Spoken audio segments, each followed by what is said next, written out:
next topic that I want to make sure that you understand is this awesome topic called spectrophotometry. It's actually a really simple concept, and it comes in handy when we're studying solutions that have a color to them. Let's give you a little bit of an example here. What if we would take a look at this collection of solutions? Now you can see they're all made with the same chemical, but they're all varying concentrations. Now what spectrophotometry really does, the photo part is referring to light.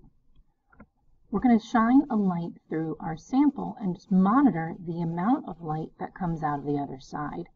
Because this solution is so dark, we probably wouldn't expect a ton of light to come out the other side. I could shine my light through the next sample, which you can see is a little bit less concentrated. Hopefully, you're probably expecting that more light would actually shine through. And we can kind of keep going right down the chain here, seeing that more and more light comes through the less and less concentrated solutions.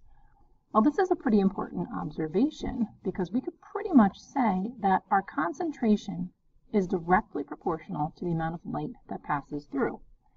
In kind of conversely, the amount of light that passes through is directly related to a solution's concentration. But again, this is only for colorful solutions. Well, this actually kind of developed itself into a law called Beers-Lambert law.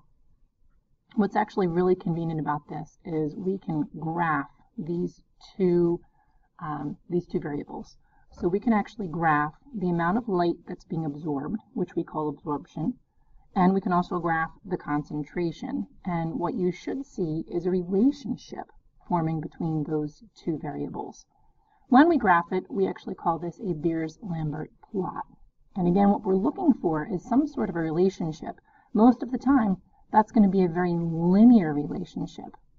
If it's linear, we can actually put a function on that line in the form of y equals mx plus b. Here's what's really cool about this law. Instead of saying y, let's substitute in the variable absorption. And instead of saying x, let's substitute in the variable concentration. And now what that enables me to do is I can take, as long as I know what this relationship is, I can take an unknown concentration material, something I have no idea how strong or how weak that concentration is, and measure its absorbance in a machine like a colorimeter, a spectrophotometer. There's a whole bunch of different names. They all do the same thing. Shine a light through the substance and measure how much light comes out. And we call that measurement absorption, which doesn't have a unit. It's actually really convenient.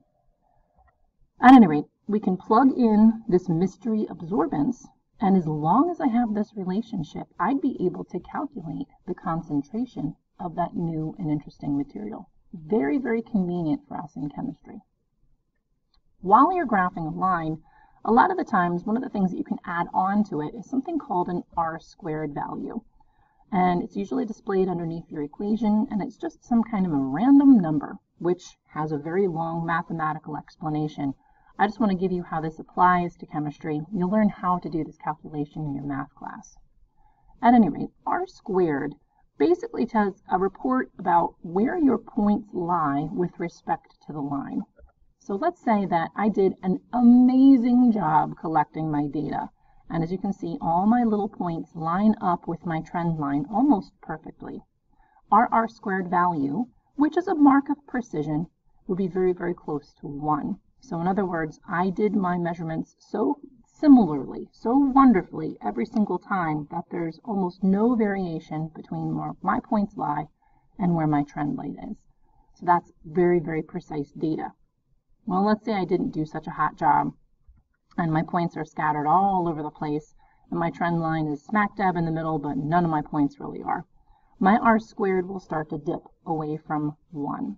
So the best R-squared value, the mark of being extremely precise, is an R-squared value of 1. Anything less than 1, and your numbers become less and less precise.